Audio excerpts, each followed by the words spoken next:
Hello and welcome. These are horse racing selections for Sunday, the 29th of December. I am Flatcap Callum and I'm hoping you are all very, very well. Alright, folks, this is my last offering of 2024. The plan after this video is that I will do a end of year review, which should be out on New Year's Day. And then I'm going to take a couple of months, that's what we'll say, away from regular videos. So I'm not ruling out popping up on a day that I think is particularly good or a day where I've got miraculously loads of time. But generally speaking, I'm thinking I'm probably going to take January, February away from the channel for regular vids so I can focus on fitness and try and get back into the running groove. That's what I'm going to try and do. And then aim to be back for Cheltenham and see if we can get ourselves back on track on Cheltenham, because last year got a bit of a beating, and the year before just lost, and obviously the first year on the channel, as those of you who've been here long enough will know, we had a very good first Cheltenham. It's just the Cheltenhams after that were less good. So last selections from me. There is no selections from me for Monday or Tuesday, the 30th or 31st. I'm already kind of projecting that there won't be loads that I'm interested in, and yes, I'll potentially do the review of the year video for New Year's Day, but I'm not putting out any selections for New Year's Day. So last selections from me for the year, and then there'll be one more video in a couple of days' time, and then potentially a bit of a break. So the best way to just find out what's going on. My reindeer's gone. Oh dear. Hang on, sort that out. Oh dear. Right, that's not symbolic. Oh dear. Come on. There we go. I think we're there. Right. Keep the reindeer up. Oh dear. Where was I? Yes. So if you want to, so the best way to kind of find out when the next video is, I'll update as and when I can. But if you subscribe to the channel by clicking the subscribe button and you put the little whatever the bell notification thing is, then you'll know where the next video is. Doesn't cost you anything. I don't get a list unless you're like someone who's got a public account. I don't know who's subscribed and who doesn't. So whenever these people say, if you want to enter a competition, you have to be subscribed, they don't know if you're subscribed. I don't know. All right. So what does that mean for Sunday? Well, because it's the last day of me doing selections of the year, I thought we will try our luck a little bit, because it's all a bit marginal as far as I would look at it. And on a different day, I could potentially come on here and just go, I've got 2 selections in Ireland and that's it. And I've pushed it out to 6. And for simple sake, I've done it as 2 Yankees, which does mean, and when you add on the single stake, I'm going 1950, which is the highest I've done for a while, for a total stake across that. And what I've got is 6 horses across 2 Yankees. So the 2 Leopardstown Irish horses are the 2 that are in both bets. And that isn't because they're super, super strong. They are just better. They're better than the others. And I've scraped it a little bit. So I think, my sort of threshold is here. Some of them might be a little bit like that. Don't lose your house on these ones. But I thought it's the last day I'm doing selections. Let's make it interesting. We will see where we're at. We've just been falling a little bit short all week, to be honest. I know there was a day where we got literally nothing back from 6 horses, but a couple of them broke down, as I talked about, and 3 of them were 1 or 2 out of the placings, and we've had a bit of that all week, to be honest. So let's do the review and then we'll get into the bets. So review of Saturday. The 100 to 1 shot got pulled out. That left us with our main 3 in this bet. That race went perfectly to plan. Gallop and Deschamps won, Factor 5 was second, and Gentleman's Game, it was comfortably the 3rd best horse. So that was nice. SP 28s. Cusack, it's one of them ones. If the line had come about 5 steps forward, Cusack might have been the winner. If the line had been 5 steps after, we'd have lost 3rd place. So I didn't think I'd got that in the photo. So we got the first 2 places up on that one, which is nice. Shore Parks just wasn't quite there. It wasn't a million miles away, but it wasn't quite there. So place double with the non-runner got us a bit back on that. And then on this bet, we had Shattered Soldier, won out the placings. Get a Lead wasn't good enough. And then we had the 2 places. So again, Shattered Soldier, if that had placed, that just got us over the profit line, I think. So as it was, I think we were 17 on. I did say it was 16 on the video, but I wrote it in the comments. It was 17 if you added it all up. 17 on.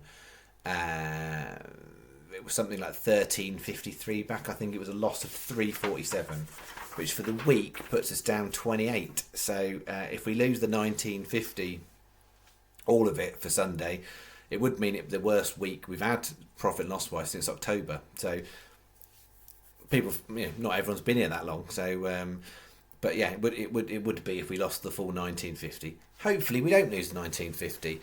I think we had a minus 47 week in November, I think.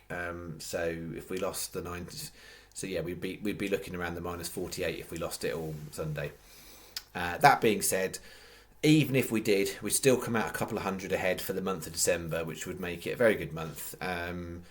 We've only done 6 full months of the year, but it would be the best month of the year. And in 3 years of the channel, I think I worked out, even if we lost everything Sunday, December would come out the 7th best month of the channel. So the channel's been 3 years full. If you 2.5 if you count.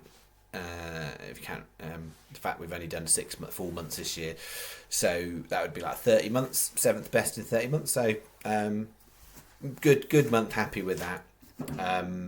And yeah, I think it worked out. Even if we lose again Sunday, clearly like to win, but I've got to cover my bases here. I think we still end up 18% profit margin since I've come back, which I'm super pleased about, because it was always a risk when I came back it'd just get worse, because it went right off the rails before my break. So yeah, unless we hit some sort of like 300 odd quid return day on Sunday, then it will go down as 2024 of a lost year. It's just been tough in places. I mean, my profit margin for the year, I'll make a profit in terms of what I do in totality off the channel, but nowhere near 2022, 2023, like, in comparatively, in terms of people seeing me what I'm doing. As I'll always do, I don't talk about stuff that's not off the channel in terms of, like, history before then. It's not, I mean, I didn't wake up one day and go, I know, I'll do YouTube, never had a bet before. Clearly, I think I don't know, actually, maybe not everybody actually thinks I do have a clue what I'm doing. But there we go. So, yeah, it's just been a bit of a tough year. But to be fair, I haven't seen, in terms of the people that I look at and the people I follow, I don't see anyone having any sort of zinger year. I think most people found it tough, and for reasons we've talked about. And well, I'll go into some of that on the review of the year. Anyway, right, let's do Sunday's bet. So we've got the 2 marginal Southwell horses with my 2 Leopardstown. So here we go. Bet 1, 11.05 starting very early. Southwell, Amazement. It's basically a horse that's running fairly consistently. It will fall off a little bit at some point, I think. But its last time out, it was an amateur jockey race. It was probably its best run in terms of, if you actually look on paper. It's done for a while, but how good that form was, it's a bit hard to tell. But I think the last 6 runs, it's not been out the first 5. For this race, we want it to be first 3. This race, as is the case in a few others, I'm pretty confident there's going to be some non-runners in there. So there'll be a bit of Rule 4 action in there, unfortunately, because I think the second favourite, as is, ran on Saturday. So I'd be surprised if it turns out again. So we might have a bit of a Rule 4 in there, but 10s is a really good price, considering its framing chances, if you like. That being said, I wouldn't want it any lower for the channel. I would have, it's very, very marginal. Ideally, I want it to be 11s, but 10s is the fair price. So that's one. They're all 1 star today, and then 12.10 Leopardstown, Manila Post. It's a bit of a trappy race, but I do think that's a good bet. There's a lot of horses in there that have sort of got something to prove. Have had a bit of a reputation. It's been taken a bit of a knock, and I think that's quite a solid option in the mix of all of that. It ran pretty solidly in its bumpers, and then on debut, on the jumps, I think it debuted in what might turn out to be a slightly above average maiden. Was it James's Gate that won it? It was only about 6-7 lengths behind. And I think that's a reasonable bit of form. And I think, given what some of the others have got to prove, I think 20s is quite decent. So Manila Post is one of our 2 Leopardstown ones in both races. Then the 115 Southwell Without Compromise. Again, I was hoping I might be able to get 28s on that at least, but 25s will take it. It's a 3-year-old. Is it maiden or novice? I think it's maiden. And yeah, the pedigree is fantastic of that horse. It's clearly had a few problems. It's coming to the track as a 3-year-old. Pedigree is fantastic. And it ran reasonably okay. It's hard to tell sometimes these things. It was 4th or 5th on debut, but I think that was a reasonable enough effort. And in the context of this race, I think you've got the favourite, the James Tate horse, which looks the obvious favourite. And then beyond that, there's a couple of unraced ones that could be a bit of a spanner in the works. But outside of that, I think it's up there with sort of second, third best bit of form in the race. So 25s looks a good price to me. And then 305 Leopardstown. We've gone for this. This is the only handicap I've gone for in Ireland. And again, all week I was thinking maybe I'll have a Summit at Limerick. I've taken no bets on the channel at Limerick in 4 days, which is, if you ask me at the start of the week, that's not what I expect. But yeah, I couldn't find a horse good enough for the channel on Limerick. So Leopardstown, we've got Harsh. Elliot's got 5 in that race. Callum Hogan is riding for him for the first time. So whether that's a good thing or a bad thing, I'm not 100% sure. Because Elliot's short of jockeys at the moment with Jack Kennedy out. So yeah, you basically got Sam Ewing as number 1 jockey. Carl Miller in this sort of situation is probably number 2 jockey, so I'm surprised he's not gone on Harsh, because that's who he rode for before. But Callum Hogan is riding for Elliot, and it's also the first time he's run for Gigastown as well, as far as I can see. But I think the horse is quite interesting. It's only 4-year-old, and it ran, was it the Boodles at Cheltenham, and it ran a decent race there. And then the 2 best races it's had, because it used to be trained by Joseph O'Brien, now it's Elliot, were both 2.5 mile hurdle races, and not the horse is necessarily bred for the distance, I don't think, but yeah, they're the best 2 races, and the ground should be suitable. It's not, it doesn't look brilliantly handicapped, but I think at 4-year-old, I think it's going to be a bit progressive. So I think, yeah, a lot of runners in the race, but 25s looked a good price. So 1 star it's in. So it's 25 Peachway Yankee, £1 win single on Amazemont, and then 75 Peachway singles on the other 3. That makes it £11. And then if you want the best place terms, because of this 305 Leopardstown, Sky are 7, 365 Paddy and Unibet are 6. Therefore, that is the best 4 bookies for this bet. Sky best, then 365 Paddy or Unibet. £11, bet 1. And then bet 2. So we've got the 2 Leopardstown horses. So we've got 11, 12, 10 Leopardstown, Manila Post, 20s. Then I've added in 203 Kelso Duty Calls. Outside the Leopardstown ones, on paper, that has come out as the 3rd best. It's just a bit well, the reason I was hesitant is it's a 5-runner race, so 1 non-runner and you're down to 4, and then you have to get the winner basically, because you can't get each way on a 4-runner. It's the exposed 11-year-old horse of the race against 4 8-year-olds. All of them look like they've still got a little bit more to give in terms of, you know, they've got higher chase marks to get to.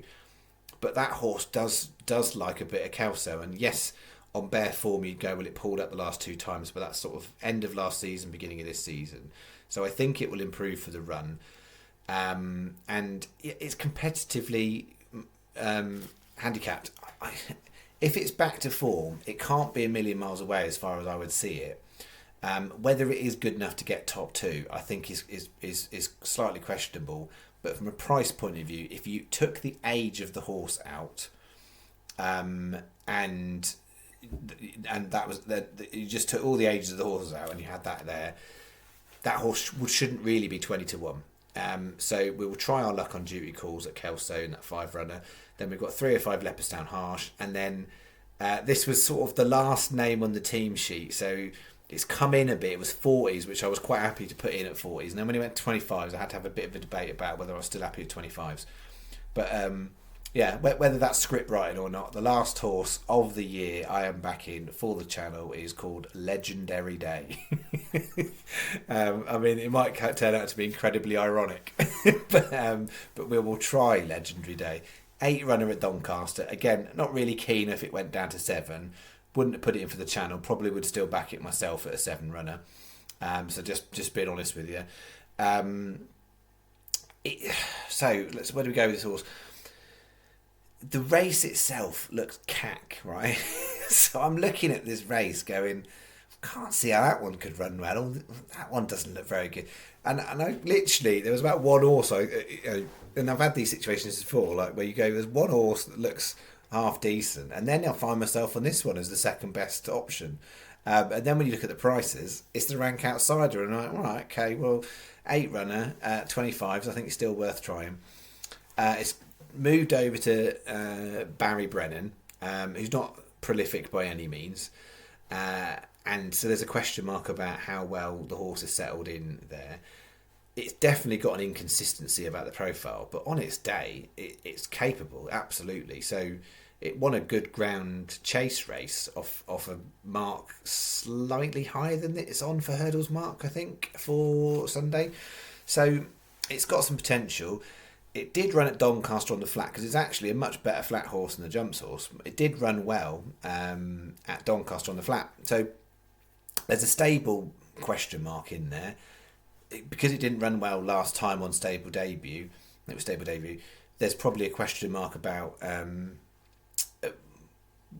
its well-being as well. So there's absolutely, but when you compare it to some of the other horses in the race, I was like, in the end, it's worth chancing. And so, yeah, at one point I was looking, do I do a 5-horse bet? And no, this is the horse that's put me over. And then I was like, do you know what, it's called Legendary Day. It's written in the start of it. I have not picked the horse because of the name, so we're just really, really clear. I think the horse has got value in the price, and the race is cack. So there we go. 25s, 25 Peachway Yankee, 275 Peachway singles on the the Kelso and the Doncaster horses. 850 is the bet. Clearly, if we pull off a 4-time placed on that one, then we're all right. People keep commenting about winners and stuff like that, and I say it all the time. The game for me is not about winners. Like, the winners are the bonus in some respects. It's stringing together some of these big price places, and that's what should tick me over. Tick me over. Everything tick me over.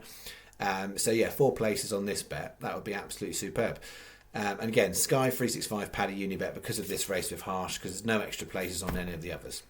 850. That takes you to your 1950 stake. All right, that's the game plan for Sunday. So I absolutely can see us coming out with 6 duds on that one for the second time this week. But we've got what 110 to 1 shot in there, and the others are 20s plus. So the bookmakers aren't really giving them much of a chance. We'll see where we go. It's up to you, and any day. Free will. I was talking about someone in the comments about this the other day. Free will's great, isn't it? Right. So free will gives you a choice. You can watch what you want. You can bet what you want, as long as within your means and all that jazz. But you can make your own life choices. I've put £19.50 down for the channel. I may well have put more of my own cash on top of that down as well, because that is not indicative of my actual staking. And again, as referenced earlier, what I do off the channel, they don't kind of So to be fair, no one's asked me for ages, which is good. But people often go, "Oh, what's the biggest bet you've ever landed?" I'm not here to kind of, give you a trumpet thing of something that I once did like this. Judge me by what goes on the channel. And yeah, if I won £1 million yesterday, I wouldn't tell you. If I lost £1 million, I wouldn't tell you that either. Clearly, I'm not betting £1 million, am I? But the way I do bet, I could win £1 million, if you see what I mean. But if either of those things to happen, that's not what I'm talking about. I'd reference what's on the channel. And that's what I always stick to, because what's the point of me talking about a bet that I landed yesterday? It was really, really good. just to be clear, I'm not intimating anything actually. So I didn't on Saturday. I didn't have a really good bet that I had a lot of other horses I backed that were all a little bit similar, of kind of like close nose to car type stuff. But yeah, that's not what I'm about. So anyway, I'm rambling on, maybe because I haven't rambled this week. That is me at the end, signing off for this week, signing off for this year, technically speaking. So I wish you all a happy new year, and the plan is that I shall be seeing you on New Year's Day when I do the end of year review, where there won't be any selections. Maybe an outside possibility of a Cheltenham horse, maybe. I've only put one out so far this year, Ballygunner Castle, for the Turners novice hurdle at Cheltenham. And yeah, that put out 40s. I think I'm still when I get to the end of the year now, I'm still thinking that's a reasonable enough bet. We'll find out in a couple of months' time whether the horse actually turns up at Cheltenham full stop, let alone that race. But that's for another day. All right. Thank you very much, folks. Thanks for all the support this year. I'll give more of a kind of thanks and shout out and stuff on the end of year review stuff, but it is really, really appreciated. Like, if no one watched, I wouldn't carry on doing it. I know lots of people do YouTube and 4 people watch, and that's fine for them. I wouldn't put the time and energy in if I didn't think that people wanted to watch, and it's not for everybody. I know that, but there are lots of lovely people who interact with the channel, and so thank you very much for the support. It's humbling. I massively appreciate it, and without it, I wouldn't keep carrying on. Because let's be honest, the subscription fee. I know we joke about it, but there isn't one. So no one's paying for this. Do you know what I mean? All right. Thank you very much. See you on the end of your review. Bye bye.